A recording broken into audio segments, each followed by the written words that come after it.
Olá, tudo bem? Mais um podcast ao lado do meu renomado amigo Renato Simon e hoje que convidada, hein? Aliás, o nosso conteúdo tem dado um upgrade sempre, trazendo temas muito contextualizados, pessoas que vão trazer um grande conhecimento para as famílias, para as pessoas, para os professores, enfim, que esse é o nosso interesse.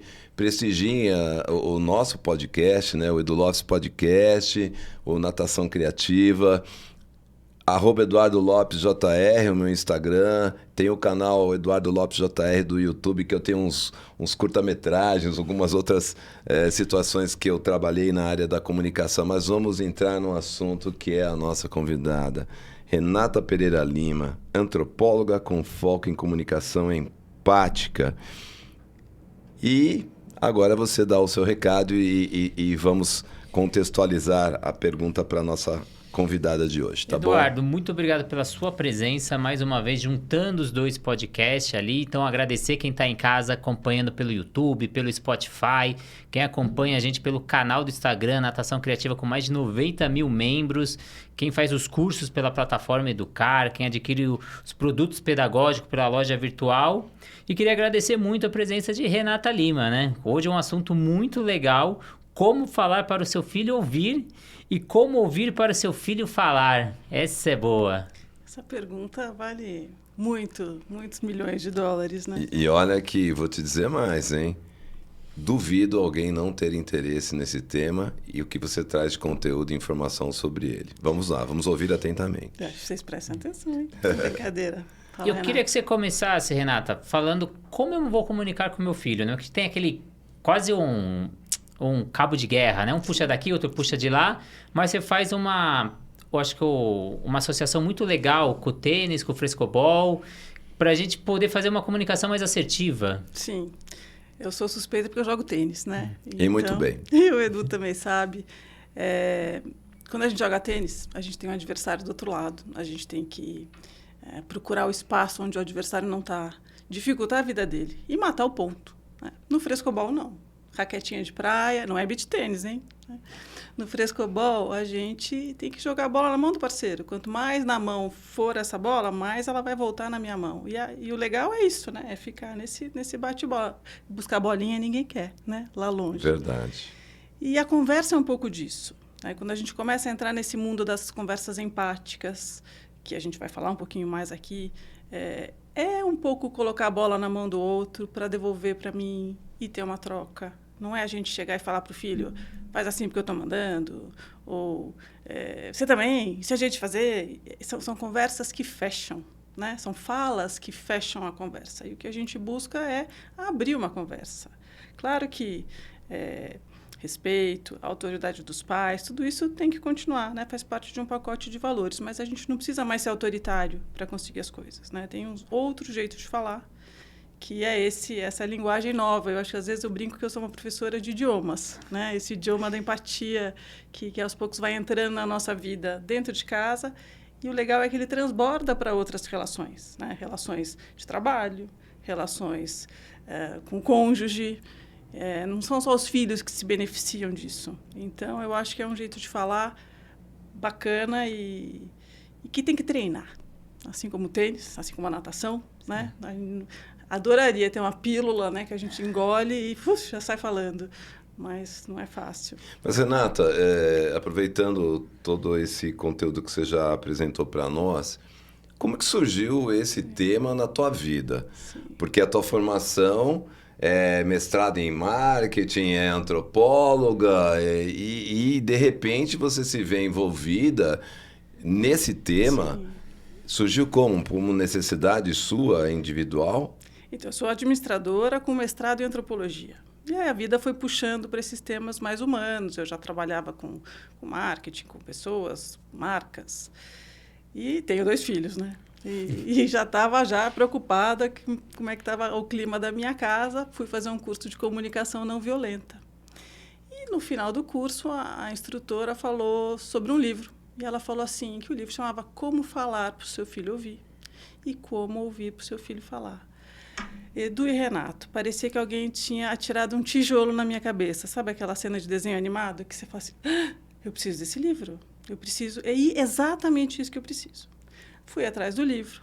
O livro é de duas americanas, duas senhorinhas, acho que uma até já faleceu, de 1980, da década de 80. Então, é um livro antigo, mas que tem um conteúdo maravilhoso. Então, o livro, eu acho que ele é como se fosse um long play, né? Um LP. Tem uma música preciosa lá dentro, mas talvez estejam precisando de uma remasterização. E foi isso que eu fui buscando fazer no meu trabalho, remasterizar esse conteúdo, trazendo exemplos mais atuais, trazendo uma linguagem mais bacana. Mas a base vem de lá e de outros livros que eu fui lendo, pesquisando, minha experiência como pesquisa de mercado. E era o que eu precisava naquela época, né? Como que eu posso falar para que ele entenda? Porque do jeito que eu estou fazendo, não está funcionando. Então, eu brinco que eu era a mãe, ou a mãe general, ou a mãe timoneira, né? Aquela mãe que faz acontecer. Sim. As coisas aconteciam. A gente estava lá no judô na hora certa. Mas a que preço? A mochila atrasada, o kimono, esqueceu a faixa, a natação, a touca, o óculos, né? Era muita coisa para lembrar. E aí eu fui lá fazendo a minha lição de casa, o livro, dei para o meu marido ler também. Você pode ler, por favor, né? Ele leu? Leu. Ele não gostava, ele gosta de ler livro no Kindle, mas você pode ler um livro em papel se eu te pedir? Posso. Foi lá, leu o livro, falei, tem coisa boa aqui. E já começou a aplicar. Então, é um livro que tem uma pegada muito prática. Não é para você ler tudo. Lê e aplica. Lê e aplica. Então, é bacana, porque também é um método, né, de um aprendizado que funcionou para mim. Não sei se vai funcionar para todo mundo. E desculpa, Renato, uma pergunta para a Renata. Aqui, a partir de que idade você começa a aplicar essa metodologia? Sim. Que é um estudo... E qual é a eficácia nas famílias, nas relações? Vamos dizer, a gente está falando de filho, né? Sim. Você já tem uma pesquisa desses dados? Eu não sei nem se dá para chamar isso de uma metodologia, né, Edu? Mas assim, de uma linguagem, né? De um jeito de falar. Não é um método, né? Que tem causa e efeito. Você São também tem ferramentas. Ferramentas, uma boa palavra. Bem adequado, ferramenta, habilidades, estratégias. Né? Exato. E tem que ser muito criativo, porque o filho também, né? Essa aqui já não cola mais, então deixa eu criar em cima. Mas eu acredito, e os estudos também mostram, que uma criança a partir de 2 anos já consegue entender essa linguagem. E quando a gente pensa numa criança de 2 anos, você já pensa alguém fazendo birra, né? Por quê? Porque é uma idade que também não tem um vocabulário para se expressar, e aí acaba usando a violência, ou o chilique, ou a birra. E aí entra, acho que a primeira ferramenta, que é esse acolher, né? O que é acolher? Não é dar colo, não é passar a mão na cabeça. É entender o que está acontecendo com você. Eu estou entendendo que agora você não quer ir. Assim, você gostaria de ficar brincando aqui no parquinho, mas 3 horas, entendi. Só que hoje a gente tem um programa para fazer e aí a gente também vai conduzindo a criança, mas sem negar aquele sentimento, sem negar aquela dor, aquele desconforto. E a hora que a gente acolhe e entende o que o outro está passando, é a hora que a pressão baixa. É a hora que alguém me entendeu e aí eu consigo colaborar com você. Porque se eu não for entendida, eu não tenho nem conversa. Então, com 2 anos, já começa a entender. E aí é só um crescente. Um filho mais velho começa a pegar essa linguagem muito mais rápido. Adolescentes também. Adultos também, né? Então, quando eu brinco que vale para cônjuge, é isso. Eu entendo que você gostaria de seguir por esse caminho. Eu estou entendendo. E se a gente olhar por esse outro lado, né? Então, a pessoa precisa saber que ninguém está impondo, que está sendo compreendido. Acho que essa é uma palavra-chave aí, quando a gente fala de sentimentos até. E tem fases da vida, né? Então, você falou da fase ali de 2, 3 anos, que é uma fase egocêntrica, que a criança ela só vê o mundo dela a partir dela, do umbigo dela, ela não entende que o outro tem uma outra vontade, o outro tem uma outra visão. Então, o que ela quer aquela coisa imediata. E você dá esse acolhimento, né? Que dicas mais você daria? Porque é importante, às vezes alguém está em casa, acredita só porque a criança está fazendo birra ou ela não está sendo entendida, que eu tenho que respeitar isso, mas é pelo contrário, eu tenho que dar os limites para essa criança para ela poder sair dessa fase egocêntrica. Que a fase egocêntrica a gente só sai através de estímulos. Senão vai crescer aquele adulto egoísta, aquele adulto que só pensa nele, porque muita gente até hoje não saiu da fase egoísta, né? Então, que dica você dá para quem está em casa, que é pai, que é mãe, ou mesmo professor, que está com aquela criança de 2, 3 anos da fase egocêntrica? Sim.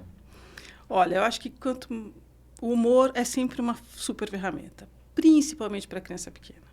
Então, usar a diversão, usar recursos que a gente brinque,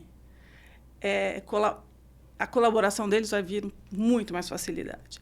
Então, vamos ver em quanto tempo vocês conseguem arrumar isso aqui, né? Esse quarto bagunçado, em vez de falar 1000 vezes, já falei, por que vocês não arrumam, né? Vamos ver, então, agora, em quanto tempo vocês vão conseguir encher aquela caixa.